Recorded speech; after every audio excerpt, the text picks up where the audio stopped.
Dans notre vie de foi, le véritable combat n'est pas seulement celui contre les obstacles terrestres, mais surtout celui qui nous pousse à grandir dans la foi, l'humilité, l'amour et la prière. Jésus nous a avertis de l'importance de préserver la foi jusqu'à la fin. Cette question est d'une grande profondeur.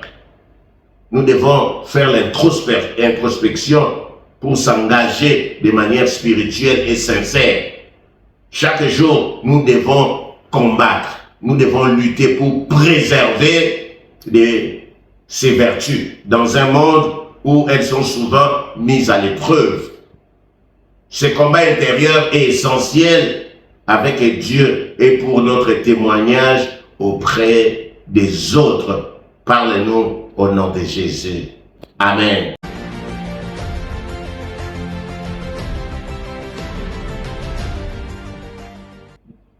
Dans notre vie de tous les jours, au lieu de combattre pour les choses terrestres, voiture, maison, mariage, les enfants, nous devons lutter pour avoir ces 4 choses.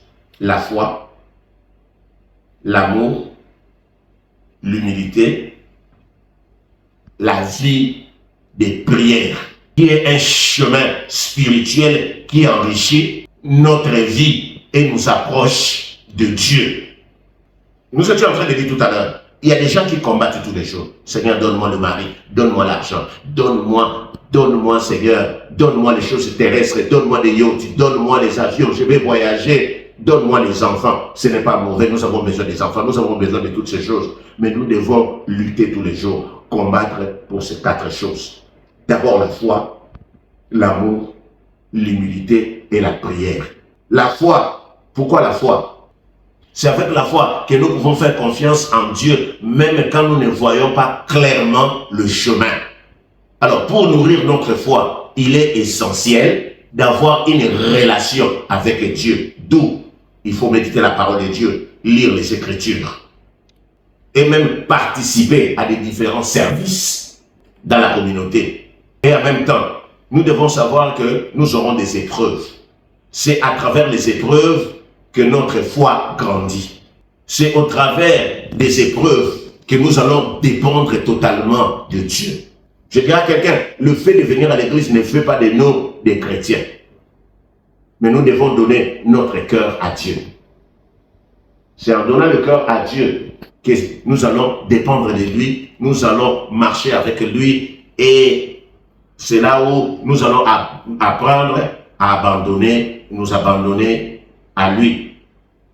Donc la foi, c'est avec la foi qu'on peut persévérer. La foi n'est pas seulement un sentiment, mais c'est un acte de volonté constant pour rester ferme. Il y aura des vents, il y aura des tempêtes, mais c'est avec la foi que nous allons rester fermes.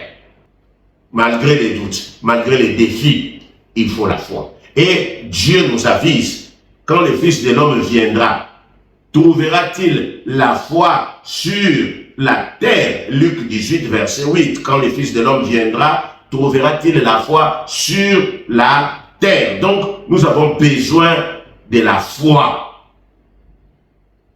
Parce que c'est la foi qui nous permet de nous engager de manière quotidienne. C'est la foi. Il y a beaucoup de gens qui ont abandonné la foi à cause des problèmes, mais c'est avec ça. Nous devons demander à Dieu, lutter pour garder la foi. Si nous avons la foi, nous allons bien garder la relation avec Dieu. Même quand la vie va nous pousser vers des directions contraires, mais c'est avec la foi que nous allons marcher la main dans la main avec Dieu. Deuxième chose, nous avons besoin de combattre l'orgueil, demander à Dieu l'humilité. C'est vrai, combattre pour les choses terrestres, c'est pas mauvais, mais nous devons combattre pour avoir l'humilité. Parce que quelqu'un qui est humble va reconnaître qu'il est petit devant Dieu, que Dieu est grand, que même si Dieu l'élève, c'est Dieu. Une personne humble rejette l'orgueil. Chaque fois qu'on te fait penser, ou chaque fois qu'il y a quelque chose qui traverse dans ton esprit pour te dire tu es meilleur, tu as des qualifications, tu es plus intelligent, tu vas dire non. Si je suis intelligent, c'est grâce à Dieu.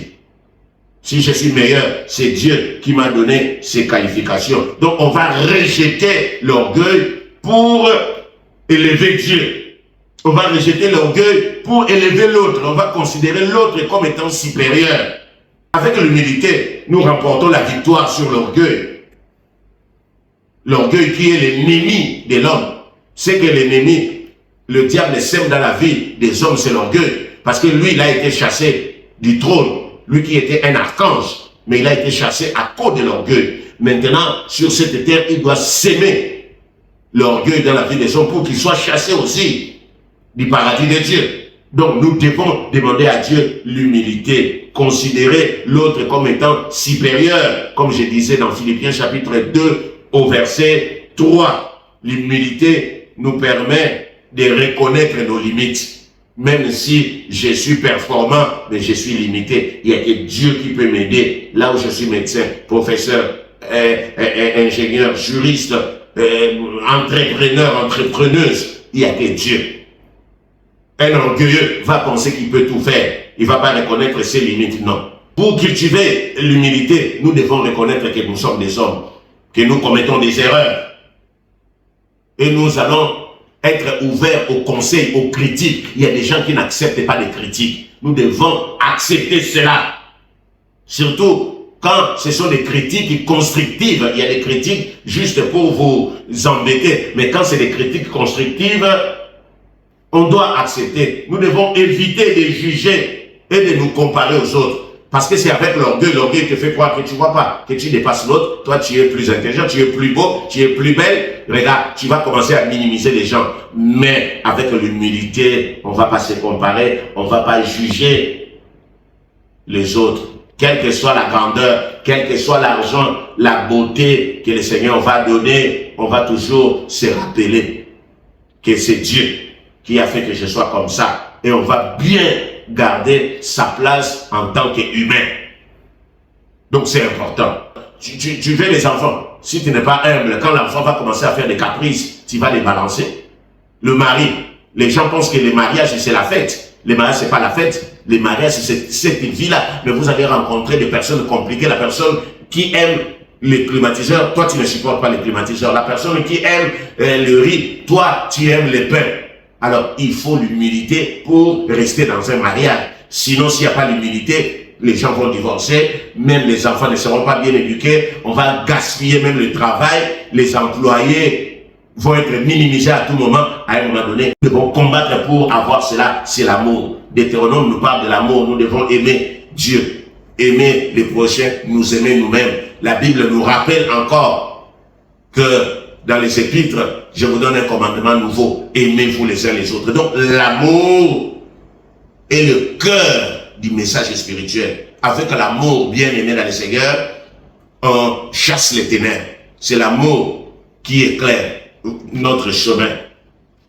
Si nous voulons nous développer la bienveillance envers les autres, c'est l'amour. Nous devons aimer même les gens qui nous détestent, ceux qui nous causent des difficultés. Quand nous lisons la Bible nous dit quoi? De donner la nourriture à celui qui a faim. Mais celui qui a faim, c'est pas forcément l'ami. Il dit, si ton ennemi a faim, donne-lui. S'il n'y a pas la nourriture, s'il n'y a pas l'amour, on ne va pas exercer la générosité. Quand nous aimons, c'est là où nous allons refléter l'amour, c'est là où nous allons être comme un Dieu, surtout l'amour inconditionnel. Et enfin, la prière. Oh, la prière, les moyens de communication directe avec Dieu. Dans les combats, dans la vie spirituelle, nous avons besoin d'être en contact. C'est avec la prière que nous pouvons adorer, partager nos joies, donner nos doutes à Dieu. C'est dans la prière. C'est dans la prière qu'on va consacrer son temps à Dieu.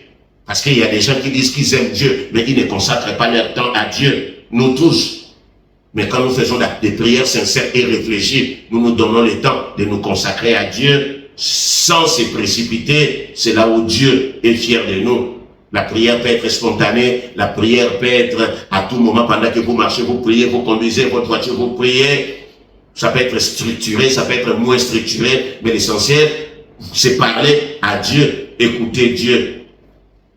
J'ai dit à quelqu'un que la régularité est importante dans la prière. Nous devons être réguliers chaque jour. Quand nous prions, nous allons renforcer notre foi. Pour terminer, nous devons cultiver la foi, l'amour, l'humilité, la prière. C'est là où notre esprit va avoir toujours la sagesse de Dieu. Avec ces 3 choses ou ces 4 choses, nous allons faire des bons choix. Des choix qui vont nous aider à marcher dans l'intégrité et vivre selon les valeurs de Dieu. Amen. Père, merci pour ton amour. Père, merci pour ces 4 choses. Tu me dis de marcher en ayant ces 4 choses. Je dois combattre l'orgueil. Je dois combattre, Seigneur de gloire, le manque d'amour. Toutes ces choses qui m'empêchent de marcher avec toi. Tu me dis 4 choses. Si tu veux faire des bons choix dans la vie et un jour hériter le royaume de Dieu. Merci pour ton amour. Merci pour ta grâce. Merci pour ta bonté. Au nom de Jésus.